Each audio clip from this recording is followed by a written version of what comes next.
आने जा रहा हूँ लेसन 2 का पार्ट 2। निलंबन क्या है?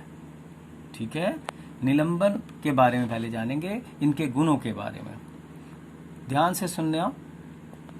और इसे मैं कोशिश करूँगा, प्रयोग तो इसे करके दिखाना होता है स्कूल में, विद्यालय में, लेकिन मैं प्रयास करूँगा समझाने का। बेटा, निलंबन एक विषमांगी मिश्रण होता है।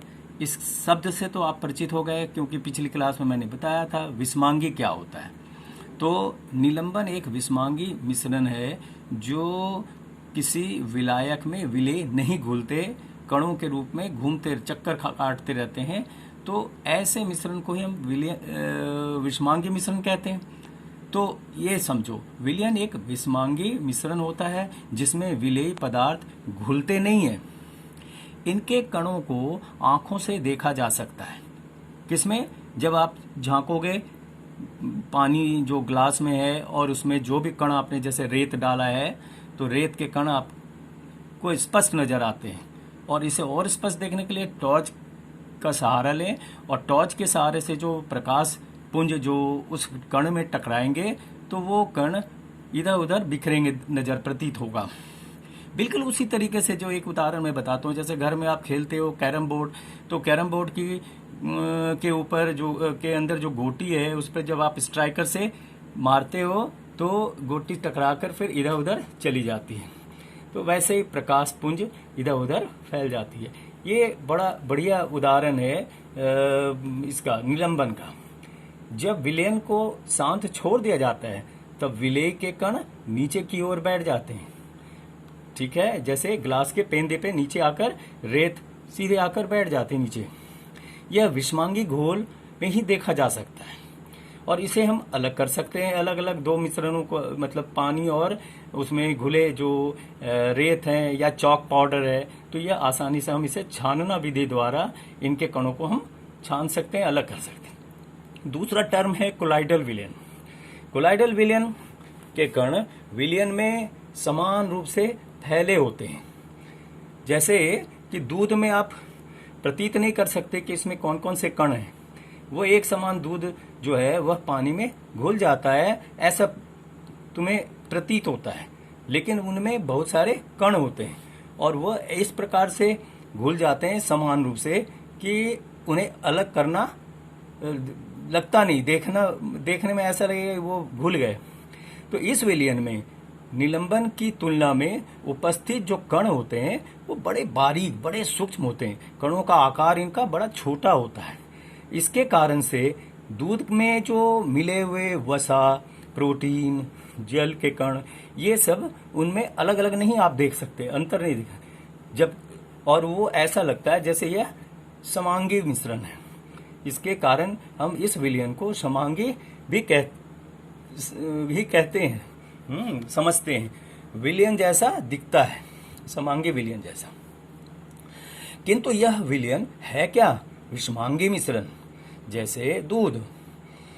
कोलाइडल कणों के अति सूक्ष्म कणों को आंखों से नहीं देखा जा सकता, इसी कारण से हमें एक जैसा प्रतीत होता है। किंतु इसे भी देखने के लिए अगर आप प्रकाश की किरण को इस पे डालो, यानी टॉर्च के द्वारा उस पे प्रकाश डालो, तो वह चारों दिशाओं में वह भी दिखेगी, फैलती हुई नजर आएगी, इधर उधर टकरा के जाती हुई। जिसको टिंडल एक वैज्ञानिक हुए थे, उन्होंने इस प्रयोग को करके दिखाया, और इसी कारण से इसे हम, या वैज्ञानिकों ने इसे टिंडल इफेक्ट यानी टिंडल प्रभाव कहा।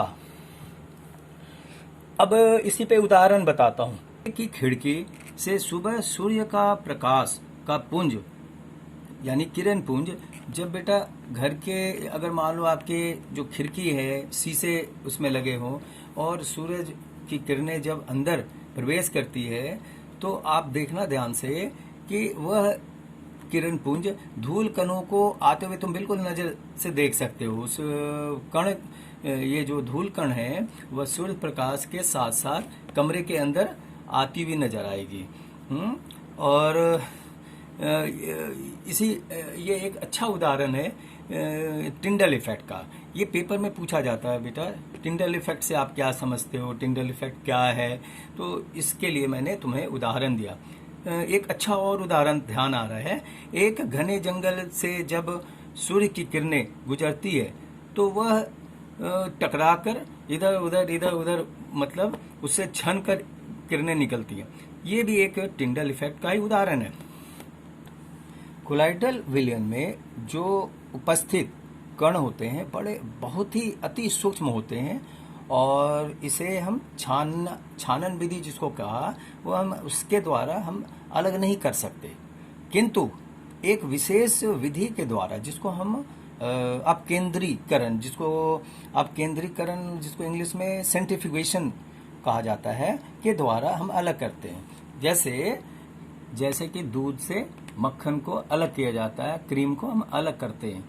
यह व्यापारिक रूप में भी होता है, बहुत प्रचलन है। जैसे मदर डेयरी के दूध में आपने देखा होगा क्रीम अलग कर देते हैं, बिना क्रीम वाला आधे क्रीम वाला दूध, इस प्रकार से अलग बिना क्रीम वाले दूध बाजार में उपलब्ध है। तो अब आगे हम बढ़ते हैं।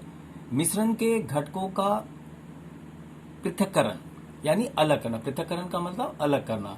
तो जो भी मिश्रण है उसे हम अलग करते हैं, और इसके लिए दो साधारण जो विधि है वो भौतिक क्रिया के द्वारा भी हम अलग करते हैं। जैसे विषमांगी मिश्रण को हम भौतिक क्रिया के द्वारा जैसे हाथ से चुनकर, छन्नी से छानकर अलग कर लेते हैं। प्रतिदिन यह चीज आप घर पे भी देखते होंगे। कभी कभी मिश्रण से घटकों को अलग करने के लिए अलग अलग विशेष तकनीक का प्रयोग किया जाता है। अलग अलग विधि है, विज्ञान के अलग अलग तरीके हैं। पहला प्रकार जैसे वाष्पीकरण द्वारा रंग वाले घटक को अलग अलग करना। जैसे हम आप सभी फाउंटेन पेन में जो इंक भरते हैं, स्याही इंक, चाहे वो तो नीली होती है अथवा काली होती है। तो इस इंक में जो भी जैसे काले इंक है या काली के या नीली इंक है, तो वो किसी द्रव्य के साथ जुड़ी हुई है, अर्थात विलायक इसमें पानी होगा। तो ये जो इंक है इसे अलग कैसे करेंगे? तो इसके लिए उपाय है, उदाहरण के द्वारा मैंने यहाँ उपकरण सजाया, चित्र में दिखाया है आपको कि एक बीकर लेंगे। बीकर में पानी रखा है, देख लो अंदर रखा है, और इस बर्तन के ऊपर वॉच ग्लास, गोल कटोरे के समान वॉच ग्लास होती है, उसमें हम इंक डाल देते हैं, चाहे वो काली हो चाहे वो नीली हो। उसे डालकर और इसे इनडायरेक्ट, प्रत्यक्ष रूप से नहीं, इनडायरेक्ट पानी को जब गर्म करेंगे बीकर के पानी को, तो ये बीकर गर्म होगा, और बीकर गर्म होने के बाद इनके जो अंदर के जो जेल है वो वाष्प बनकर इस कटोरे को यानी इस वॉच ग्लास को गर्म करेगी।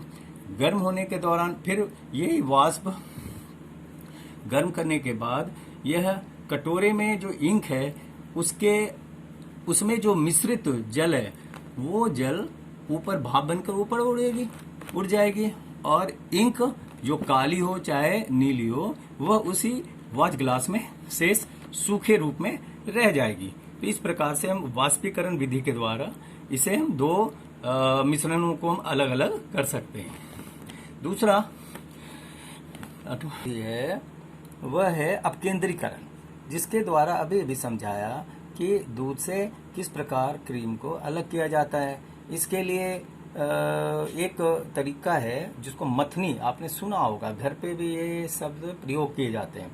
तो उस मथनी के द्वारा दूध को पहले बीकर में रख लिया जाता है और मथनी को बहुत तेजी से घुमाया जाता है, चक्कर काटा जाता है, जैसे लट्टू घूमती है वैसे मथनी को घुमाया जाता है। इससे होता यह है कि मिश्रणों को जब इससे घुमाया जाता है तो भारी कण नीचे बैठ जाती है और हल्के कण यानी मक्खन या क्रीम जो है वो ऊपर तैरती हुई ऊपर आ जाती है। इसके लिए कोई जरूरी नहीं कि मथनी चाहिए, मिक्सी के द्वारा भी इसका इस्तेमाल कर सकते हैं इस प्रोसेस को देखने के लिए। अगला है प्रयोग दो द्रवों में से घटकों को पृथक करना, दो अघुलनशील द्रव। इसके लिए यहाँ मैंने चित्र में दिखाया उपकरण, इसको कहते हैं पृथक्करण कीप।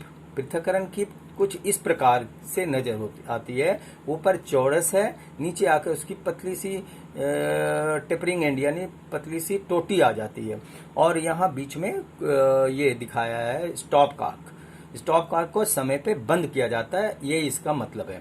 इसके अंदर जैसे दो अघुलनशील द्रव्य, मतलब जैसे मिट्टी का तेल पानी का मिश्रण तुम्हें दिया जाए तो उसे हम अलग कैसे करें, तो मिट्टी के तेल और पानी का मिश्रण जो है इनके घनत्व तो अलग अलग होते हैं, और यह इस मिश्रण को हम इस पृथक्करण कीप में डालकर थोड़े समय के लिए शांत छोड़ देते हैं।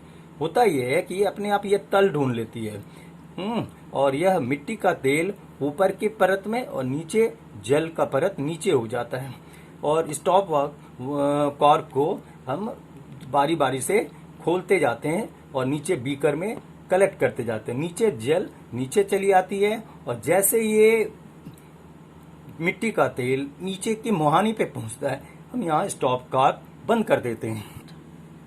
पृथक्करण की जो विधि है, इसी में एक चौथी विधि आती है ऊर्ध्वपातन की विधि।